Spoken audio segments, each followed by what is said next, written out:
नमस्कार, जन्नत की पुकार में आपका स्वागत है। बिहार को समस्याओं से छुटकारा दिलाने के लिए प्रशांत किशोर की जन स्वराज पदयात्रा जारी।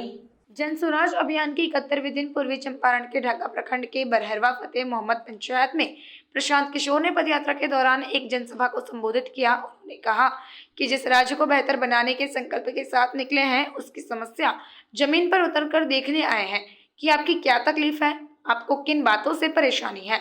उन्होंने कहा कि आखिर 40 सालों में बिहार आज भी देश के पिछड़े राज्यों में क्यों शामिल है। इसके साथ ही प्रशांत किशोर ने कहा कि बिहार की सारी समस्याएं पेड़ की टहनी के समान है और उसकी मूल समस्या का समाधान जड़ में है। इसीलिए एक बार अच्छी सरकार आने से जड़ का समाधान हो जाए तो पेड़ की टहनियों की समस्याओं का भी समाधान हो जाएगा। नमस्कार।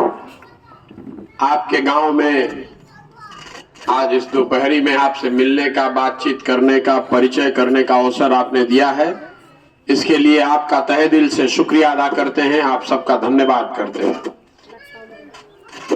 मैं नेता नहीं हूं, मेरा नाम प्रशांत किशोर है, हम नेता नहीं हैं, हमारे पास कोई दल भी नहीं है, न दल हम बनाए हैं, आपसे वोट मांगने भी नहीं आए। मेरे से पहले कुछ वक्ताओं ने बताया कि आपकी समस्या, किन समस्याओं से आप जूझ रहे हैं, उनके बारे में मुझे जानकारी होनी चाहिए, उसको सुलझाने का कोई प्रयत्न होना चाहिए। बात तो ठीक है, जब हम नेता नहीं हैं, दल नहीं बनाए हैं, वोट नहीं मांग रहे हैं, तो पदयात्रा क्यों कर रहे हैं? पदयात्रा का एक लक्ष्य यही है कि जिस समाज को हम लोग बेहतर बनाना चाहते हैं, जिस राज्य को बेहतर बनाना चाहते हैं, पहले जमीन पर उतरकर ये देखें तो सही कि आपकी तकलीफ क्या है, आपको किन बातों से परेशानी है। आखिर 40, 50 साल, 60 साल हो गए, बिहार सुधर क्यों नहीं रहा है? 50 साल पहले भी बिहार देश का सबसे गरीब राज्य था और आज भी देश का सबसे गरीब राज्य बिहार ही है। कुछ तो ऐसी बात है जो लोगों के पकड़ में नहीं आ रही है।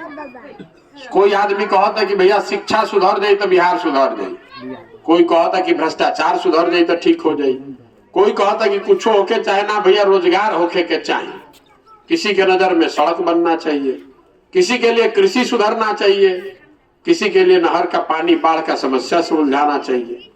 लेकिन इन सारे समस्याओं को आप पेड़ की टहनी समझ लीजिए, अलग अलग टहनी है।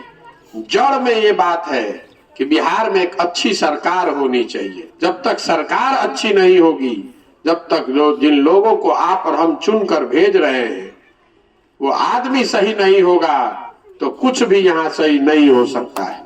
यह आपका भ्रम है कि शिक्षा ठीक हो जाए तो बिहार सुधर जाए। कैसे भ्रष्टाचार रुकेगा? जिनको आपने चुनकर भेजा है वही अगर भ्रष्टाचारी है तो भ्रष्टाचार कैसे रुकेगा? आप जिनको चुनकर शिक्षा मंत्री बनाते हैं वो खुद ही लूट में लगा हुआ है, वही पेपर लीक कर रहा है, उसको शिक्षा की कोई चिंता ही नहीं है, तो कैसे शिक्षा सुधर जाएगी? जो आदमी मंच पर आता है वो यही कहता है कि हमरा के वोट दे दो, हम आए तो ठीक कर दे। हम आपको ये कहने आए हैं कि हमारे करने से कुछ नहीं होगा।